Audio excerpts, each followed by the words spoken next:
આજ તો અચાનક પહોંચી ગયા સાળંગપુરને કરી લીધા આજ તો દાદાના દર્શન। તો જય શ્રી રામ મિત્રો, આપણે પાર્ટ 1 મૂકી દીધો છે। આપણે એમાં જતા ફકડાનાથ બાપુની જગ્યામાં, હવે આપણે જવાનું છે બીજા નવા લોકેશન ઉપર, એ છે સાળંગપુર।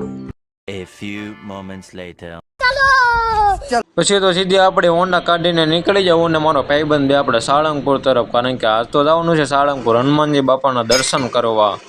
ત્યાં તો રસ્તામાં આવી ગયો કષ્ટભંજન દેવનું બોર્ડ, એમાં લખેલું હતું કે સાળંગપુર અહીંથી 14 કિલોમીટર હશે, એટલે કાયકા પહોંચી જાયજો।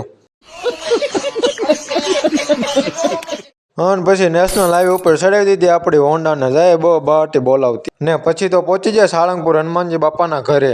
ને જોઈ લો મિત્રો, મંદિરનો વ્યૂ છે ને બાકી એક નંબર, કાંઈ ન ઘટો, આલ્લા ગ્રાન્ડો કલેજા। ને ફાઇનલી મિત્રો આપણે મંદિરમાં થઈ ગયા એન્ટર ને આપણે કરી લીધા દાદાના દર્શન, તમે પણ કરી લેજો। ને આ દાદાની છે ઊંચામાં ઊંચી 154 ફીટની મૂર્તિ। ને ફાઇનલી મિત્રો આપણે દાદાના મસ્તના દર્શન કરી લીધા છે ને હવે આપણે હોન્ડા લઈને જવાનું છે ઘરે। પછી તો આપણે હોન્ડાને ઉપાડી નેશનલ હાઈવે ઉપર વચાડે લઈ લીધો નાનો અમથો વર્લ્ડ ને પી લીધી ગરમા ગરમ રગડી ચા। પછી તો ચા પીને ઉપાડે આપણી હોન્ડાને આપણા ઘર બાજુને। તો ફાઇનલી મિત્રો આપણો મિની વ્લોગ આજનો અહીંયા સુધી રાખવી। આવા જ મિની વ્લોગ જોવા માટે તમારા ભાઈની ચેનલને સબસ્ક્રાઈબ કરી નાખજો। રામ રામ।